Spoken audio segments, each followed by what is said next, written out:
ಆಕಾಶವಾಣಿ ಮೈಸೂರು.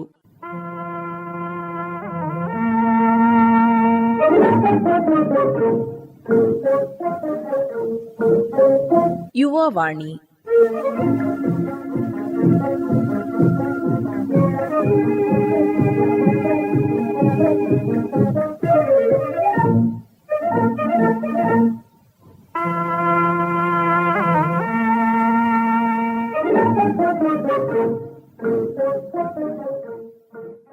ಯುವ ಸ್ನೇಹಿತರೆ ನಮಸ್ಕಾರ. ಯುವವಾಣಿ ಕಾರ್ಯಕ್ರಮಕ್ಕೆ ಸ್ವಾಗತ. ಸ್ನೇಹಿತರೆ, ದ್ವಿತೀಯ ಪಿಯುಸಿ ವಿದ್ಯಾರ್ಥಿಗಳಿಗಾಗಿ ಪರೀಕ್ಷೆಗೆ ಸಿದ್ಧರಾಗೋಣ ಬನ್ನಿ ಸರಣಿ ಕಾರ್ಯಕ್ರಮ ಕೇಳುವಿರಿ. ಇಂದು ರಾಜ್ಯಶಾಸ್ತ್ರ ಅಂದರೆ ಪೊಲಿಟಿಕಲ್ ಸೈನ್ಸ್ ವಿಷಯದ ಪುನರಾವರ್ತನೆ ಮಾಡಲಿದ್ದಾರೆ ಮೈಸೂರಿನ ವಾಣಿವಿಲಾಸ ಅರಸು ಬಾಲಕಿಯರ ಪದವಿ ಪೂರ್ವ ಕಾಲೇಜಿನ ರಾಜ್ಯಶಾಸ್ತ್ರ ಉಪನ್ಯಾಸಕರಾದ ಹೇಮಲತಾ. ಕೇಳುಗರಿಗೆ ನಮಸ್ಕಾರ. ಇಂದಿನ ಯುವವಾಣಿ ಕಾರ್ಯಕ್ರಮಕ್ಕೆ ತಮ್ಮೆಲ್ಲರಿಗೂ ಪ್ರೀತಿಯ ಸ್ವಾಗತ.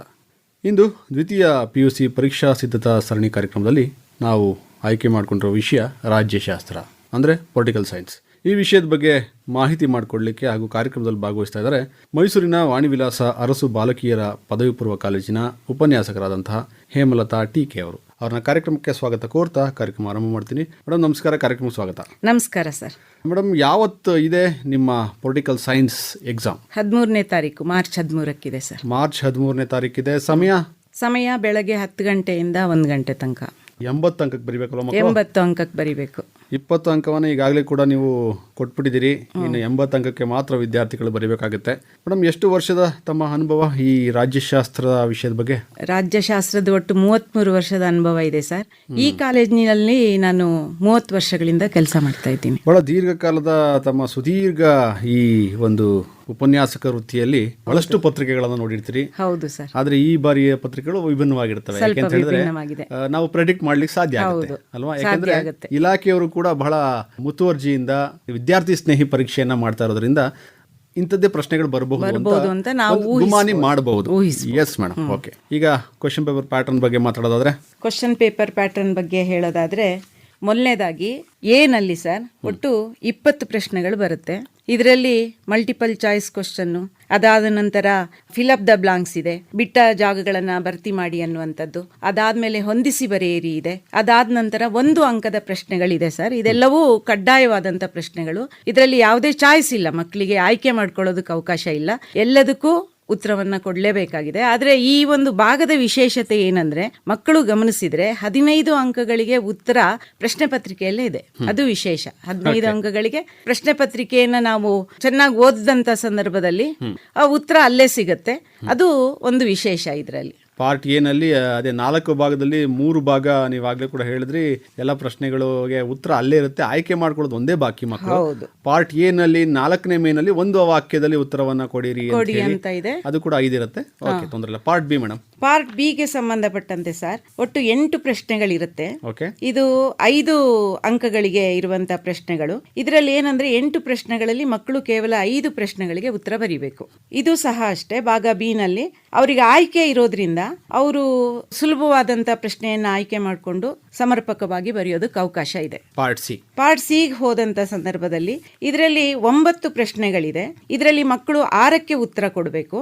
ಇದು ಸಹ ಅಷ್ಟೇ. ಆಯ್ಕೆ ಇಲ್ಲಿ ಇರೋದ್ರಿಂದ ಮಕ್ಕಳು ಸಮರ್ಪಕವಾಗಿ ತಮಗೆ ಯಾವ ಒಂದು ಪ್ರಶ್ನೆ ತುಂಬಾ ಸುಲಭ ಅನ್ಸುತ್ತೆ ಆ ಪ್ರಶ್ನೆಗೆ ಅವರು ಉತ್ತರ ಕೊಡಬಹುದಾಗಿದೆ. ಇನ್ನು ನಾವು ಪಾರ್ಟ್ ಡಿ ಗೆ ಹೋದಾಗ ಇದು 10 ಅಂಕದ ಪ್ರಶ್ನೆಗಳು. ಇದರಲ್ಲಿ ಒಟ್ಟು 4 ಪ್ರಶ್ನೆಗಳನ್ನ ಕೊಟ್ಟಿರ್ತಾರೆ. ಇದರಲ್ಲಿ 2ಕ್ಕೆ ಉತ್ತರವನ್ನ ಕೊಡಬೇಕು. ಈಗ ನಮ್ಮಲ್ಲಿ ಏನಂದ್ರೆ 9 ಅಧ್ಯಾಯಗಳಿದೆ. ಈ 9 ಅಧ್ಯಾಯಗಳಲ್ಲಿ 4 ಅಧ್ಯಾಯಗಳಿಂದ ಈ ಪ್ರಶ್ನೆಗಳು ಬರುತ್ತೆ. ಆ ಮಕ್ಕಳು 2ಕ್ಕೆ ಉತ್ತರ ಕೊಡಬೇಕಾಗಿದೆ. ಆದ್ರಿಂದ ಈ 4 ಅಧ್ಯಾಯಗಳನ್ನ ಗಮನಿಸ್ಕೊಂಡ್ರೆ, ಅಂದ್ರೆ ಆ ಅಧ್ಯಾಯದಲ್ಲಿ ಬರುವಂತ 10 ಅಂಕದ ಪ್ರಶ್ನೆಗಳಿಗೆಲ್ಲ ಉತ್ತರವನ್ನ ಕೊಟ್ರೆ ಮಕ್ಕಳು ತುಂಬಾ ಸುಲಭವಾಗಿ ಸಹ ಈ ಒಂದು ಪ್ರಶ್ನೆಗೆ ಉತ್ತರ ಕೊಡಬಹುದು ಅನ್ನುವಂಥದ್ದು ನನ್ನ ಭಾವನೆ ಸರ್. ಪಾರ್ಟ್ ಇ ಕೂಡ ಇದೆ. ಪಾರ್ಟ್ ಇ ಇದೆ, ಅದು ದೃಷ್ಟಿ ವಿಕಲಚೇತನರಿಗಾಗಿ ಇರುವಂತದ್ದು. ಪಾರ್ಟ್ ಇ ಇರುವಂತದ್ದು ಎಲ್ರಿಗಾಗಿ ಅಲ್ಲ. ಯಾಕೆಂದ್ರೆ ಸುಲಭವಾಗಿರುತ್ತೆ ಪ್ರಶ್ನೆ. ಸುಲಭವಾಗಿದೆ ಅಂತ ವಿದ್ಯಾರ್ಥಿಗಳು ಬರ್ಲಿಕ್ಕೆ ಹೋಗ್ಬೇಡಿ. ಅದು ದೃಷ್ಟಿ ವಿಕಲಚೇತನ ವಿದ್ಯಾರ್ಥಿಗಳಿಗಾಗಿ ಮಾತ್ರ ಇರುವಂತದ್ದು ಅಂತ ಹೇಳ್ತಾ, ಓಕೆ ಮೇಡಮ್, ಈಗ ಪಾರ್ಟ್ ಸಿ ಮತ್ತು ಪಾರ್ಟ್ ಡಿ ಅಂದ್ರೆ 50 ಅಂಕವನ್ನ ಅದು ಕೊಡ್ತಾ ಇದೆ ಕವರ್ ಅಲ್ವಾ? ಮಾಡುತ್ತೆ. ಹೌದು ಸರ್. ನಾವು ವಿದ್ಯಾರ್ಥಿಗಳು ಬಹಳ ಕಷ್ಟಪಟ್ಟು ಇವೆರಡು ಆಯ್ಕೆ ಮಾಡಿಬಿಟ್ರೆ ಬೇರೆ ಏನು ಬೇಕಾಗಿಲ್ಲ, 50 ಅಂಕವನ್ನು ಕಣ್ಮುಚ್ಕೊಂಡು ತಗೋಬಹುದು. ಖಂಡಿತ ತಗೊಳ್ಬಹುದು. ಅಂದ್ರೆ ಸಮರ್ಪಕವಾಗಿ ಓದಬೇಕು, ಸಮರ್ಪಕವಾಗಿ ಬರಿಬೇಕು. ಹೌದಾ? ಅದರಲ್ಲೂ ಈ ವರ್ಷ ನಾನು ಹೇಳಿದ್ನಲ್ಲ ಸರ್, ನೀಲನಕ್ಷೆ ಏನಿದೆ, ಬ್ಲೂ ಪ್ರಿಂಟ್ ಏನಿದೆ, ಅದನ್ನ ಇಲಾಖೆಯವರೇ ಬಿಟ್ಟಿದ್ದಾರೆ. ಪ್ರತಿ ವರ್ಷ ಏನಂದ್ರೆ ಯಾರು ಪ್ರಶ್ನೆ ಪತ್ರಿಕೆ ಸೆಟ್ ಮಾಡಕ್ ಹೋಗ್ತಾ ಇದ್ರು ಅವರು ಬ್ಲೂ ಪ್ರಿಂಟ್ ಅನ್ನ ಮಾಡ್ಕೊಳ್ತಾ ಇದ್ರು. ಬಟ್ ಈ ವರ್ಷದಿಂದ ಏನ್ ಮಾಡಿದ್ದಾರೆ ಅಂದ್ರೆ ಒಂದು ಸ್ಟ್ಯಾಟಿಕ್ ಆಗಿರುವಂತ ಬ್ಲೂ ಪ್ರಿಂಟ್ ಅನ್ನ ಬಿಟ್ಟಿದ್ದಾರೆ. ಆ ಕಾರಣಕ್ಕೆ ಇದೆಯಲ್ಲ, ಮಕ್ಕಳು ಈ ಒಂದು ಅಧ್ಯಾಯದಿಂದ ಪ್ರಶ್ನೆಗಳು 5 ಅಂಕಕ್ಕಾಗ್ಲಿ 10 ಅಂಕಕ್ಕಾಗ್ಲಿ ಅಥವಾ 2 ಅಂಕಕ್ಕಾದ್ರೂ ಪ್ರಶ್ನೆಗಳು ಬರುತ್ತೆ ಅಥವಾ ಇಲ್ಲ ಅನ್ನೋದನ್ನ ಅವರು ಊಹಿಸ್ಕೊಳ್ಬಹುದು. ಆದ್ರಿಂದ ಇದೊಂದು ಬಹಳ ಮಕ್ಕಳಿಗೆ ಒಂದು ಹೆಲ್ಪ್ ಆಗಿದೆ ಅಂತ ನಾವು ಹೇಳ್ಬೋದು ಸರ್. ಈಗ ಕ್ವಶನ್ ಪೇಪರ್ ಪ್ಯಾಟರ್ನ್ ಯಾವ ರೀತಿ ಇರುತ್ತೆ ಅದ್ರ ಬಗ್ಗೆ ಮಾಹಿತಿ ಮಾಡಿಕೊಟ್ರಿ. ಈಗ ಬಹಳ ಮುಖ್ಯವಾದದ್ದು ಅಂತಂದ್ರೆ ಬ್ಲೂ ಪ್ರಿಂಟ್ ಬಗ್ಗೆ. ಬ್ಲೂ ಪ್ರಿಂಟ್ ನಮ್ಮ ವಿದ್ಯಾರ್ಥಿಗಳು ಕ್ವಶನ್ ಪೇಪರ್ ಹಾಗೂ ಬ್ಲೂ ಪ್ರಿಂಟ್ ಅಂದ್ರೆ ಈಗಾಗಲೇ ಕೂಡ ಇಲಾಖೆಯವರು 3 ಪ್ರಿಪರೇಟರಿ ಪ್ರಶ್ನೆ ಪತ್ರಿಕೆಗಳನ್ನ ಮಾಡಿಬಿಟ್ಬಿಟ್ಟಿದೆ. ಅದನ್ನು ಕೂಡ ನೋಡ್ಕೊಂಡು ಹಾಗೆ ಕೂಡ ಈ ಬ್ಲೂ ಪ್ರಿಂಟ್ ನೋಡ್ಕೊಬಿಟ್ರೆ ನನ್ನ ಪ್ರಕಾರ ವಿದ್ಯಾರ್ಥಿಗಳಿಗೆ 60 ಅಂಕವನ್ನು ತಗೊಳ್ಳಿಕ್ಕೆ ಯಾವುದೇ ಮೋಸ ಇಲ್ಲ. ಸ್ವಲ್ಪ ಎಫರ್ಟ್ ಮಾಡ್ಬಿಟ್ರೆ 80ಕ್ಕೆ 80 ತಗೋಬಹುದು. ಹೌದು. ಆದ್ರೆ ನಾನು ಉಪನ್ಯಾಸಕಿಯಾಗಿ ಇಲ್ಲಿ ಕೂತು ನಾವು ತುಂಬಾ ಸುಲಭದಲ್ಲಿ ಮಕ್ಕಳು ತಗೊಳ್ತಾರೆ ಅಂತ ಹೇಳ್ಬಿಡ್ಬೋದು ಸರ್. ಆದ್ರೆ ಇವತ್ತಿನ ಈ ಒಂದು ಪರಿಸರ ಏನಿದೆ, ಸಮಾಜದಲ್ಲಿರುವಂತ ಪರಿಸರ, ಮೊಬೈಲ್ ಆಗಿರ್ಬೋದು ಅಥವಾ ಇತರ ಮಕ್ಕಳ ಹವ್ಯಾಸಗಳ ಏನಿದೆ, ಇವುಗಳೆಲ್ಲ ಮಕ್ಕಳನ್ನ ಓದಕ್ ಬಿಡ್ತಾ ಇಲ್ಲ. ಸ್ಪೆಷಲಿ ನಾನು ಹೇಳ್ತೀನಿ, ಕಲಾ ವಿಭಾಗದಲ್ಲಂತೂ ಮಕ್ಕಳು ಅವರ ಹಾಜರಾತಿನೂ ಕಡಿಮೆ, ಜೊತೆಗೆ ಏನಂದ್ರೆ ಆಸಕ್ತಿ ಇರೋದಿಲ್ಲ. ಯಾವುದೋ ಒಂದು ಕಾರಣಕ್ಕೆ ಕಾಲೇಜಿಗೆ ಬಂದಿರ್ತಾರೆ, ಅಂತವ್ರಿಗೆ ಇದು ತುಂಬಾ ಕಷ್ಟನೂ ಸಹ ಆಗತ್ತೆ ಅನ್ನೋಂಥದ್ದು. ಅಲ್ಲ, ಅಂತ ವಿದ್ಯಾರ್ಥಿಗಳು ಪಾಸೇ ಆಗಲ್ಲ ಅನ್ಕೊಂಡಿರ್ತಾರೆ. ಹೌದು, ಪಾಸ್ ಆಗ್ಲಿಕ್ಕೂ ಸುಲಭ ಇದೆಯಲ್ಲ ಮೇಡಮ್? ಸುಲಭ ಇದೆ. ಈ ಸಲ 15 ಅಂಕಗಳಿಗೆ ಉತ್ತರ ಅಲ್ಲೇ ಇದೆ, ಆಯ್ಕೆ ಮಾಡ್ಕೋಬೇಕು. ಹೌದು ಹೌದು. ಆಮೇಲೆ ಬ್ಲೂ ಪ್ರಿಂಟು ಕೊಟ್ಟಿರೋದ್ರಿಂದ ಸರ್, ಅವರು ನಿಜವಾಗ್ಲೂ ಈ ವರ್ಷದ ಮಕ್ಕಳಿದಾರಲ್ಲ ಅದೃಷ್ಟವಂತರು ಅಂತ ಹೇಳ್ಬೋದು. ಅವರು ಸ್ವಲ್ಪ ಆ ಒಂದು ಮಾಡೆಲ್ ಕ್ವಶನ್ ಪೇಪರ್ ಅಲ್ಲಿ ಬಂದಿರುವಂತದ್ದು ಪ್ರಶ್ನೆಗಳಿಗೆ ಸರಿಯಾಗಿ ಉತ್ತರವನ್ನ ಬರೆದು ಕಲ್ತ್ರೆ ಖಂಡಿತವಾಗಿಯೂ ಸಹ ಅವರು ಪಾಸ್ ಆಗೇ ಆಗ್ತಾರೆ. ಇಂಥ ಅವಕಾಶ ಮುಂದೆ ಸಿಗಲ್ಲ ಅವರಿಗೆ. ಹಾಗೆ ಬ್ಲೂ ಪ್ರಿಂಟ್ ಬಗ್ಗೆ ಹೇಳಿ ಮೇಡಮ್. ಬ್ಲೂ ಪ್ರಿಂಟ್ ಬಗ್ಗೆ ಸರ್, ನಮ್ಮ ರಾಜ್ಯಶಾಸ್ತ್ರದಲ್ಲಿ ಒಟ್ಟು 9 ಚಾಪ್ಟರ್ಗಳಿದೆ. ಇದರಲ್ಲಿ ಮೊದಲನೇ ಚಾಪ್ಟರ್ ಭಾರತದ ರಾಜಕೀಯ ವ್ಯವಸ್ಥೆಯ ಉಗಮ ಅಂತ ನಿಮಗೆ ಗೊತ್ತಿರಬಹುದು, ಹಿಂದೆ ಎಲ್ಲ ಹೇಳಿರ್ತೀರಾ. ಏನಂದ್ರೆ ನಾವು ಪ್ರತಿ ಚಾಪ್ಟರ್ಗೂ ಒಂದು ವ್ಯಾಲ್ಯೂ, ಮೌಲ್ಯವನ್ನ ನಿಗದಿ ಮಾಡಿರ್ತೀವಿ. ಆ ಮೌಲ್ಯದ ಪ್ರಕಾರನೇ ಪ್ರಶ್ನೆಗಳನ್ನ ಕೇಳುವಂತದ್ದು. ಈಗ ಮೊದಲನೇದಾಗಿ 1ನೇ ಅಧ್ಯಾಯ ಇದೆಯಲ್ಲ, ಅದು ಭಾರತದ ರಾಜಕೀಯ ವ್ಯವಸ್ಥೆಯ ಉಗಮದ ಬಗ್ಗೆ ಇರುವಂತ ಒಂದು ಅಧ್ಯಾಯ. ಆ ಒಂದು ಅಧ್ಯಾಯದಲ್ಲಿ ಒಟ್ಟು 12 ಅಂಕಗಳಿಗೆ ಪ್ರಶ್ನೆಯನ್ನ ಕೇಳ್ತಾರೆ. 2 ಅಂಕಗಳಿಗೆ ಇದೆಯಲ್ಲ ಅದು ಪ್ರಶ್ನೆ ಇಲ್ಲ, ಅದನ್ನು ನಾವು ಮುಖ್ಯವಾಗಿ ಗಮನಿಸಬೇಕು. 1 ಅಂಕಕ್ಕೆ 2 ಪ್ರಶ್ನೆಗಳಿದೆ. ಅದೇ ತರ 5 ಅಂಕಕ್ಕೆ 2 ಪ್ರಶ್ನೆಗಳನ್ನ ಕೇಳ್ತಾರೆ. ಇದನ್ನ ಮಕ್ಕಳು ಗಮನಿಸಬೇಕು. ಆಮೇಲೆ ಇದರಲ್ಲಿ ಜೊತೆಗೆ ಸಾಮಾನ್ಯವಾಗಿ ಏನಂದ್ರೆ, ಈ ಒಂದು ವಿಭಾಗದಲ್ಲಿ ಬರೋ ಹಾಗೆ ಪ್ರಶ್ನೆಗಳಿದೆಯಲ್ಲ, ಇದು ಸಾಮಾನ್ಯವಾಗಿ ರಿಪೀಟ್ ಆಗ್ತಾ ಇರುತ್ತೆ. ಅದರಿಂದ ಅದನ್ನ ಒಂಚೂರು ಮಕ್ಕಳು ಗಮನಿಸಿದ್ರೆ ಬಹುಶಃ ಅವರಿಗೆ ಒಳ್ಳೇದಾಗಬಹುದು ಅಂತ ಹೇಳಿ ಅನ್ಕೊಂಡಿದ್ದೀನಿ ನಾನು. 2ನೇದು ಚುನಾವಣೆಗಳು ಮತ್ತು ಭಾರತದ ಪಕ್ಷ ಪದ್ಧತಿ ಬಗ್ಗೆ. ಇದು ತುಂಬಾ ಮುಖ್ಯವಾದಂತ ಚಾಪ್ಟರ್ನೇ. ಯಾಕೆಂದ್ರೆ 14 ಇದಕ್ಕೆ ಮೌಲ್ಯಗಳು ಇದೆ, ಜೊತೆಗೆ 14 ಅಂಕಗಳಿಗೆ ಇಲ್ಲಿ ಕೇಳಲಾಗುತ್ತೆ. ಅದರಲ್ಲಿ 1 ಅಂಕಕ್ಕೆ 2 ಪ್ರಶ್ನೆಗಳು, ಆಮೇಲೆ 2 ಅಂಕಕ್ಕೆ 1 ಪ್ರಶ್ನೆ, ಆಮೇಲೆ ಜೊತೆಗೆ 5 ಅಂಕದ ಪ್ರಶ್ನೆಗಳು ಇಲ್ಲಿರಲ್ಲ. ಯಾಕೆಂದ್ರೆ ತುಂಬಾ ಮಕ್ಕಳು ಇದರಿಂದ ನಿರೀಕ್ಷೆ ಮಾಡಿರ್ತಾರೆ 5 ಅಂಕದ ಪ್ರಶ್ನೆಗಳು ಬರುತ್ತೆ ಅಂತ. ನಾವು ಹಿಂದೆ ಅರ್ಧವಾರ್ಷಿಕ ಪರೀಕ್ಷೆ ಮಾಡಿದಂತ ಸಂದರ್ಭದಲ್ಲಿ ಅಥವಾ ಟೆಸ್ಟ್ ಗಳನ್ನ ಮಾಡಿದಂತ ಸಂದರ್ಭದಲ್ಲಿ ಇದಕ್ಕೆ ತುಂಬಾ ಒತ್ತನ್ನ ಕೊಟ್ಟಿರ್ತೀವಿ, ಇದರಲ್ಲಿ ಬಂದಿರುವಂತ 5 ಅಂಕದ ಪ್ರಶ್ನೆಗಳಿಗೆ. ಆದ್ರೆ ಮಕ್ಕಳು ಈ ಬಾರಿ ಇದೆಯಲ್ಲ 5 ಅಂಕದ ಪ್ರಶ್ನೆಗಳಿಗೆ ಮಹತ್ವವನ್ನ ಕೊಡೋ ಅಗತ್ಯ ಇಲ್ಲ. 5 ಅಂಕದ ಪ್ರಶ್ನೆ ಬರದೇ ಇಲ್ಲ. ಆದ್ರೆ 10 ಅಂಕ ಏನಿದೆ ಇದರಲ್ಲಿ 1 ಪ್ರಶ್ನೆಯನ್ನ ಕೇಳ್ತಾರೆ. ಅದರಿಂದ ಅಲ್ಲಿ ಬರುವಂತ 3 ಪ್ರಶ್ನೆಗಳಿದೆ, ಅದ್ ನಂತರ ಹೇಳ್ತೀನಿ ನಾನು. ಆ 3 ಪ್ರಶ್ನೆಗಳಿಗೆ ಮಕ್ಕಳು ಓದ್ಕೊಂಡ್ರೆ 10 ಅಂಕ ಬಂದ ಹಾಗೇನೆ. ಇನ್ನು ಭಾರತದಲ್ಲಿ ಆಡಳಿತ ಯಂತ್ರ ಈ ಚಾಪ್ಟರ್ ನಲ್ಲಿ ಇದೆಯಲ್ಲ, ಇಲ್ಲೂ ಸಹ ಇದರ ವ್ಯಾಲ್ಯೂ ಆಫ್ ದ ಚಾಪ್ಟರ್ 10 ಇದೆ. ಆಮೇಲೆ 10 ಅಂಕಗಳಿಗೆ ಕೇಳಲಾಗುತ್ತೆ. ಇದರಲ್ಲಿ ಏನಂತಂದ್ರೆ 1 ಅಂಕದ ಪ್ರಶ್ನೆಯನ್ನ ಒಂದೇ ಕೇಳ್ತಾರೆ. ಆಮೇಲೆ 2 ಅಂಕದ್ದು 2 ಪ್ರಶ್ನೆಗಳನ್ನ ಕೇಳ್ತಾರೆ. 5 ಅಂಕದ ಪ್ರಶ್ನೆಗಳಿದೆಯಲ್ಲ ಅದು 1 ಪ್ರಶ್ನೆಯನ್ನ ಕೇಳ್ತಾರೆ. 10 ಅಂಕಕ್ಕೆ ಇಲ್ಲಿ ಕೇಳದೇ ಇಲ್ಲ. ಆದ್ರಿಂದ ಸಾಮಾಜಿಕ ಚಳುವಳಿಗಳು ಮತ್ತು ರಾಜಕೀಯ ಪರಿಣಾಮಗಳು ಇದು ಸ್ವಲ್ಪ ದೊಡ್ಡ ಚಾಪ್ಟ್ರೇನೆ, ಆದ್ರೂ ಸಹ ಇದರ ಮೌಲ್ಯ 12 ಅಂಕಗಳಿಗೆ ಪ್ರಶ್ನೆಗಳನ್ನ ಕೇಳ್ತಾರೆ. ಇದರಲ್ಲಿ 1 ಅಂಕದ ಪ್ರಶ್ನೆಗಳಿದೆಯಲ್ಲ ಅದು 5 ಬರಬಹುದಾದಂತ ಸಾಧ್ಯತೆ ಇದೆ. 5 ಬರುತ್ತೆ. ಅದಾದ ನಂತರ 2 ಅಂಕದ ಪ್ರಶ್ನೆ 1 ಬರುತ್ತೆ.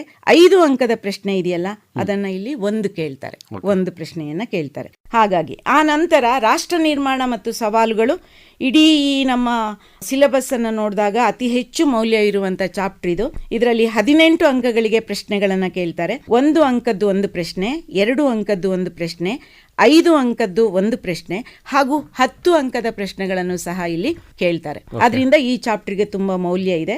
ಅದಾದ ನಂತರ ಭಾರತ ರಾಜಕೀಯದ ನೂತನ ಪ್ರವೃತ್ತಿಗಳು ಏನಿದೆ, ಇಲ್ಲಿ ಇದರ ಮೌಲ್ಯ 11. ಆದ್ರಿಂದ ಇಲ್ಲಿ 1 ಅಂಕದ ಪ್ರಶ್ನೆಗಳು ಒಂದು ಬರುತ್ತೆ, 5 ಅಂಕದ 2 ಪ್ರಶ್ನೆಗಳು ಬರುತ್ತೆ, 10 ಅಂಕದ ಪ್ರಶ್ನೆಗಳು ಇಲ್ಲೂ ಸಹ ಇಲ್ಲ.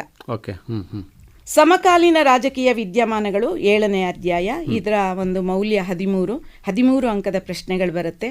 ಇದರಲ್ಲಿ 1 ಅಂಕದ ಪ್ರಶ್ನೆ ಒಂದೇ ಬರುವಂಥದ್ದು, 2 ಅಂಕದ ಪ್ರಶ್ನೆ ಒಂದು ಬರುತ್ತೆ. ಇಲ್ಲಿ ಸಹ 10 ಅಂಕದ ಪ್ರಶ್ನೆ ಒಂದು ಬರುತ್ತೆ. ಅಂದ್ರೆ ಮಕ್ಕಳು ಇದಕ್ಕೆ ತುಂಬಾ ಪ್ರಾಮುಖ್ಯತೆಯನ್ನು ಕೊಡ್ಬೇಕು. ಇಲ್ಲಿ 3 ಪ್ರಶ್ನೆಗಳು ಬರುತ್ತೆ. ಇದು ಮಾಡೆಲ್ ಪೇಪರ್ ಅಲ್ಲಾಗಿರ್ಬೋದು ಅಥವಾ ಪ್ರಿಪರೇಟರಿ ಎಕ್ಸಾಮಿನೇಷನ್ ಅಲ್ಲಾಗಿರ್ಬೋದು, ಈ ಪ್ರಶ್ನೆಗಳು ತುಂಬಾ ರಿಪೀಟ್ ಆಗಿದೆ. ಅದರಿಂದ 10 ಅಂಕದ್ದು ಇವರು ಖಂಡಿತವಾಗಿಯೂ ಬರುತ್ತೆ ಅಂತ ಹೇಳಿ ಅನ್ಕೊಳ್ಬಹುದು. ಅದನ್ನ ಆಮೇಲೆ ಯಾವ್ಯಾವ ಪ್ರಶ್ನೆಗಳದು ಅನ್ನೋದನ್ನ ಹೇಳ್ತೀನಿ. ಅಂತಾರಾಷ್ಟ್ರೀಯ ಸಂಬಂಧಗಳು ಮತ್ತು ವ್ಯವಸ್ಥೆ, ಇಲ್ಲಿ 15 ಒಂದು ಮೌಲ್ಯ ಇದಕ್ಕೆ ಕೊಟ್ಟಿದ್ದಾರೆ. ಇದರಲ್ಲಿ 3 1 ಅಂಕದ ಪ್ರಶ್ನೆಗಳು, 2 ಅಂಕದ ಪ್ರಶ್ನೆ 1, 5 ಅಂಕದ 2 ಪ್ರಶ್ನೆಗಳನ್ನ ಕೇಳ್ತಾರೆ. ಇಲ್ಲಿ ಯಾವುದೇ ತರದಲ್ಲೂ 10 ಅಂಕದ ಪ್ರಶ್ನೆಗಳಿಲ್ಲ. ಇದಾದ ನಂತರ 9ನೇ ಅಧ್ಯಾಯ ಭಾರತದ ವಿದೇಶಾಂಗ ನೀತಿ, ಇದರಲ್ಲಿ ಬೋಧನಾ ಅವಧಿ ಅಂದ್ರೆ ಇದರ ಮೌಲ್ಯ 15 ಅಂಕಗಳು, ಒಟ್ಟು 16 ಅಂಕಗಳಿಗೆ ಕೇಳ್ತಾರೆ. ಅದರಲ್ಲಿ 1 ಅಂಕದ ಪ್ರಶ್ನೆಗಳು 4, 2 ಅಂಕದ ಪ್ರಶ್ನೆ 1 ಹಾಗೂ 10 ಅಂಕದ ಪ್ರಶ್ನೆ ಇದೆಯಲ್ಲ, ಇದು 1 ಪ್ರಶ್ನೆ ಬರುತ್ತೆ. ಇದು ಸಾಮಾನ್ಯವಾಗಿ ಎಲ್ಲ ಪ್ರಶ್ನೆ ಪತ್ರಿಕೆಯಲ್ಲೂ ಸಹ ಇದು ರಿಪೀಟ್ ಆಗಿರುವಂತ ಪ್ರಶ್ನೆ ಆಗಿರೋದ್ರಿಂದ ವಿದ್ಯಾರ್ಥಿಗಳು ಇದ್ರ ಬಗ್ಗೆ ಗಮನ ಕೊಡೋದು ಬಹಳ ಒಳ್ಳೆಯದು ಅಂತೇಳಿ ನನ್ನ ಅಭಿಪ್ರಾಯ. ಓಕೆ, ಈಗ ಕ್ವಶನ್ ಪೇಪರ್ ಪ್ಯಾಟರ್ನ್ ಆಯಿತು, ಹಾಗೆ ಬ್ಲೂ ಪ್ರಿಂಟ್ ಆಯಿತು. ಈಗ ಮತ್ತೆ ಕ್ವಶನ್ ಪೇಪರ್ ಸಂಬಂಧಪಟ್ಟಂಗೆ ನಾವು ಬರೋದಾದ್ರೆ, ಕ್ವಶನ್ ಪೇಪರ್ಗಳಲ್ಲಿ ಯಾವ್ಯಾವ ಪ್ರಶ್ನೆಗಳು 1 ಅಂಕದ್ದು ಬರಬಹುದು. ಸಾಧಾರಣವಾಗಿ ನಾವು 1 ಅಂಕದ ಪ್ರಶ್ನೆಗಳನ್ನ ಪ್ರೆಡಿಕ್ಟ್ ಮಾಡ್ಲಿಕ್ಕೆ ಸಾಧ್ಯ ಇಲ್ಲ, ಯಾಕೆಂದ್ರೆ ನೀವು ಆಗ್ಲೇ ಕೂಡ ಹೇಳಿದಾಗಿನ 1 ಅಂಕದ ಪ್ರಶ್ನೆ 9 ಚಾಪ್ಟರ್ಗಳಲ್ಲೂ ಕೂಡ ವಿಂಗಡಣೆ ಆಗಿದೆ ಅಲ್ವಾ. ಕೆಲವೊಂದು ಪ್ರಶ್ನೆಗಳು ಈ ರೀತಿ ಬರಬಹುದು. ಅಂದ್ರೆ ನಿಮಗೆ 33 ವರ್ಷದ ಸುದೀರ್ಘವಾದ ನಿಮ್ಮ ಒಂದು ಉಪನ್ಯಾಸಕ ವೃತ್ತಿಯಲ್ಲಿ ನೀವು ಪ್ರಿಡಿಕ್ಟ್ ಮಾಡಬಹುದು, ಯಾಕೆಂದ್ರೆ ಈಗಾಗಲೇ ಕೂಡ ಇಲಾಖೆಯವರು ಬ್ಲೂ ಪ್ರಿಂಟ್ ಅಲ್ಲಿ ಕೊಟ್ಟಿದ್ದಾರೆ.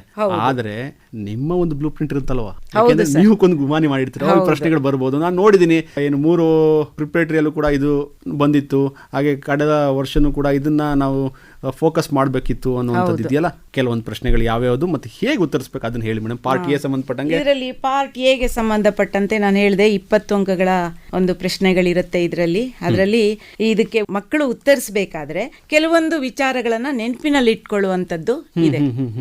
ಅದರಲ್ಲಿ ಮುಖ್ಯವಾಗಿ ಇದೆಯಲ್ಲ, ಮೂಲ ಪದಗಳನ್ನ ಕೊಡ್ತಾರೆ ಸರ್. ನಮ್ಮ ಕೆಲವು ಅಧ್ಯಾಯದಲ್ಲಿ ಮೂಲ ಪದಗಳಿದೆ. ಉದಾಹರಣೆಗೆ ಚುನಾವಣೆ ಎನ್ನುವಂತ ಪದದ ಮೂಲ ಪದ ಯಾವುದು ಅಂತ ಕೇಳ್ತಾರೆ. ಎಲಿಗೆರೆ ಅನ್ನುವಂಥದ್ದು, ಆಡಳಿತ ಅನ್ನುವಂಥದ್ದು ಮೂಲ ಪದ ಕೇಳ್ತಾರೆ. ಅವಾಗ ಆಡ್ ಮತ್ತು ಮಿನಿಸ್ಟ್ರೇರ್ ಅನ್ನುವಂಥದ್ದು, ಹೀಗೆ ಕೆಲವು ಮೂಲ ಪದಗಳನ್ನ ಕೇಳ್ತಾರೆ. ಅಂದ್ರೆ ಸಾಮಾನ್ಯವಾಗಿ ಒಂದಿರುತ್ತೆ, ಒಂದು ಮೂಲ ಪದದ ಕುರಿತಾಗಿ ಒಂದು ಪ್ರಶ್ನೆಗಳಿರುತ್ತೆ. ಆಮೇಲೆ ಜೊತೆಗೆ ಏನಂತಂದ್ರೆ ಒಂದು ಒಪ್ಪಂದಗಳ ಬಗ್ಗೆ, ಇದರಲ್ಲಿ ಯಾರು ಈ ಒಪ್ಪಂದಗಳನ್ನ ಮಾಡ್ಕೊಂಡ್ರು ಅಥವಾ ಈ ಒಂದು ಒಪ್ಪಂದ ಯಾವ ಇಸ್ವಿನಲ್ಲಿ ಬಂತು ಅನ್ನೋದನ್ನು ಸಹ ಇಲ್ಲಿ ಕೇಳಬಹುದು. ಈಗ ಉದಾಹರಣೆ ವೆಸ್ಟ್ಫೇಲಿಯಾ ಒಪ್ಪಂದ ಅಂದ್ರೆ 1648, ಈ ಒಂದು ಒಪ್ಪಂದದ ಬಗ್ಗೆನೂ ಸಹ ಕೇಳಬಹುದು. ಆಮೇಲೆ ದಿನಾಚರಣೆಗಳು ಕೇಳ್ತಾರೆ. ಅದರಲ್ಲಿ ವಿಶೇಷವಾಗಿ ಮತದಾರರ ದಿನಾಚರಣೆ, ಕಾರ್ಮಿಕ ದಿನಾಚರಣೆ, ಪರಿಸರ ದಿನಾಚರಣೆ, ಮಹಿಳಾ ದಿನಾಚರಣೆ, ಆಮೇಲೆ ಮಾನವ ಹಕ್ಕುಗಳ ದಿನಾಚರಣೆ, ಸಂವಿಧಾನದ ದಿನಾಚರಣೆ.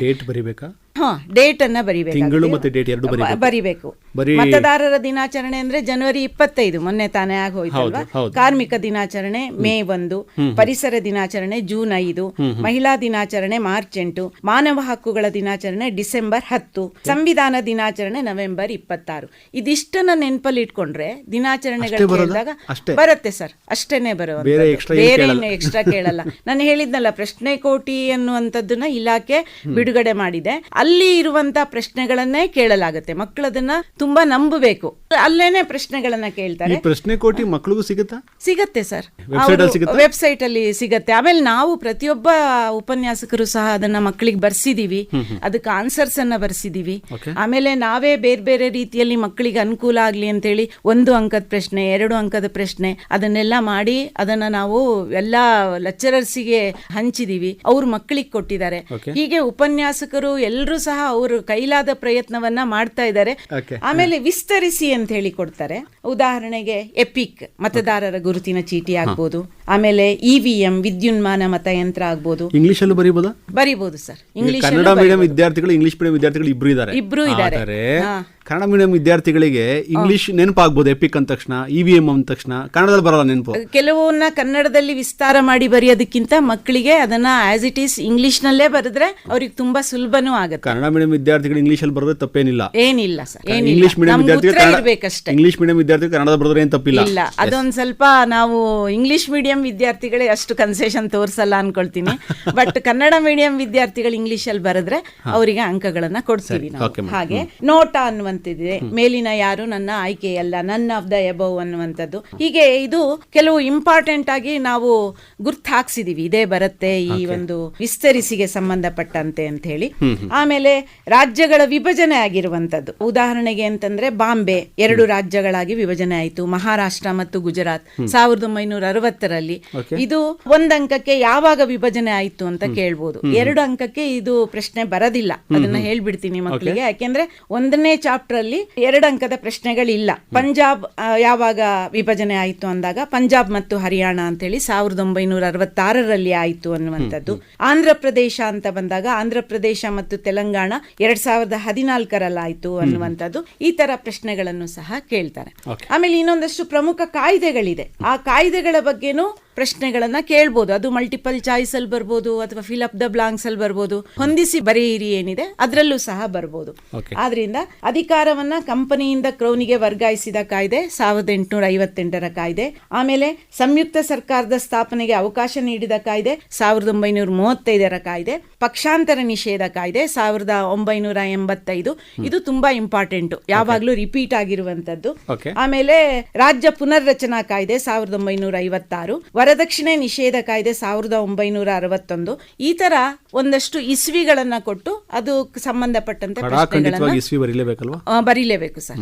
ಇಸ್ವಿಗಳನ್ನ ಕೊಟ್ಟು ಯಾವಾಗ ಬಂತು ಅಂತ ಕೇಳ್ತಾರೆ. ಆಪ್ಷನ್ ಇರುತ್ತೆ, ಮಕ್ಕಳು ಈಗ ಹೊಂದಿಸಿ ಬರೀರಿ ಅದಕ್ಕೆ ಬಂದಾಗ ಆಪ್ಷನ್ ಇರುತ್ತೆ. ಅಂದ್ರೆ ಸ್ವಲ್ಪ ಅವರು ಓದಿರ್ಬೇಕು, ಓದಿದಾಗ ಅವರು ತುಂಬಾ ಸುಲಭವಾಗಿ ಬರೀಬಹುದು. ಆಮೇಲೆ ಬಿರುದುಗಳಿದೆ, ಉದಾಹರಣೆಗೆ ಉಕ್ಕಿನ ಮನುಷ್ಯ ಅಂದ್ರೆ ಸರ್ದಾರ್ ವಲ್ಲಭಭಾಯಿ ಪಟೇಲ್, ರಾಜ್ಯಗಳ ಏಕೀಕರಣದ ರೂವಾರಿ ಸರ್ದಾರ್ ವಲ್ಲಭಭಾಯಿ ಪಟೇಲ್.